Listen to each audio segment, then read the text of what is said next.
en ce dimanche matin pour célébrer ensemble la communion et nous sommes heureux que nul n'ait pu nous empêcher d'assister à cette communion. Il est évident que le diable lui-même n'apprécie pas que les chrétiens se réunissent pour célébrer la communion. Le Seigneur, lui, veut que nous rappelions constamment ce mémorial de sa présence. Donc nous allons participer à la communion, c'est un moment sacré, c'est un moment important. Non seulement, lorsque nous participons à cette communion, nous nous rappelons les événements qui se sont déroulés il y a 2000 ans de cela, mais nous sommes en communion et en réelle communion avec le Christ, ses apôtres et tous les disciples qui ont célébré cette communion d'un cœur complet et entier à travers les siècles. C'est une véritable communion. Ce n'est pas juste un souvenir, ce n'est pas juste un rappel, mais c'est réellement une communion. Nous sommes ensemble dans cet instant présent, par un mystère que nous ne comprenons pas, mais qui est une réalité. Nous avons autant de privilèges que ces apôtres qui étaient réunis avec Christ dans cette chambre haute où ils étaient confinés, avec bien entendu les femmes qui les servaient. Quel privilège extraordinaire, n'est-ce pas, que de pouvoir être réunis en cet instant présent avec le Christ. Il est là, en esprit. Il est dans notre maison, dans la maison de chacun d'entre vous. Par la foi, nous croyons qu'il est là. Et c'est pourquoi c'est un moment tellement important, un moment tellement touchant. Quel privilège, quel phénomène extraordinaire que le moment de l'Eucharistie.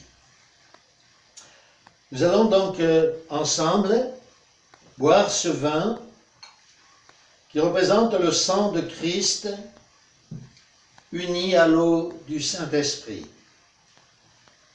Seigneur Jésus-Christ, Tout-Puissant Créateur, c'est dans le nom de ton Fils bien-aimé que nous nous présentons devant toi pour t'adorer.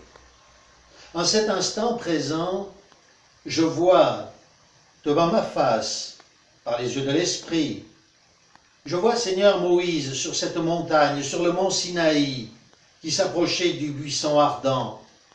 C'est un ange qui était dans ce buisson. En réalité, l'apôtre Saint Paul nous dit que c'était le Christ.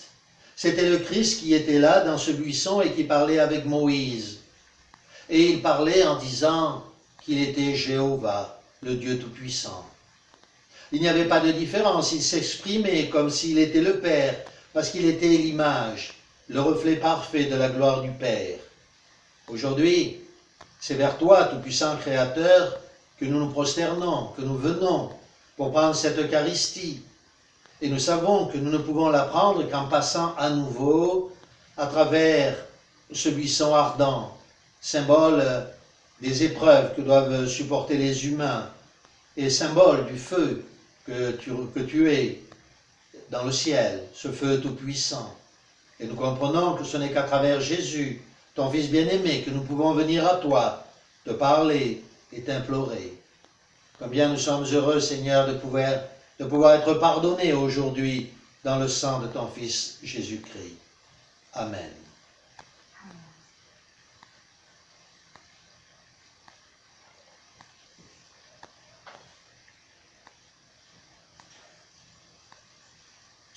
Tout-Puissant Créateur, nous te présentons ce pain, symbole de ton corps.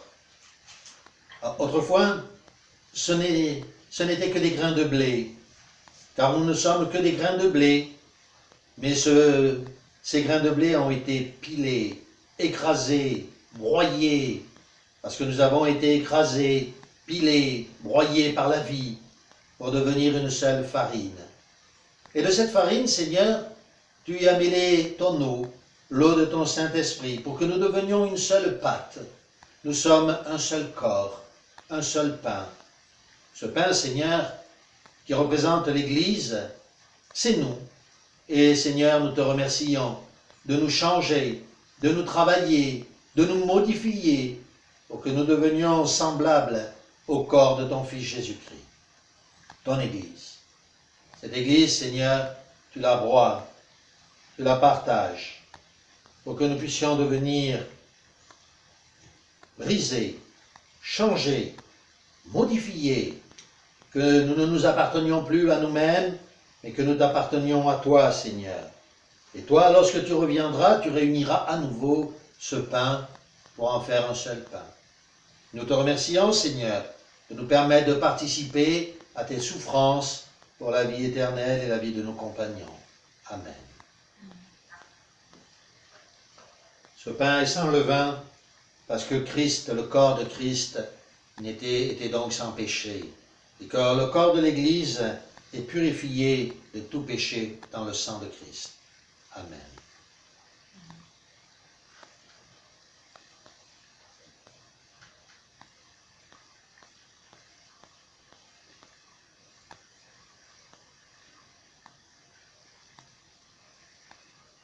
Nous te remercions, Seigneur, pour ta présence en cet instant. Merci, Seigneur, de nous avoir permis de participer à ce pain et à ce vin qui donnent la vie éternelle et l'immortalité.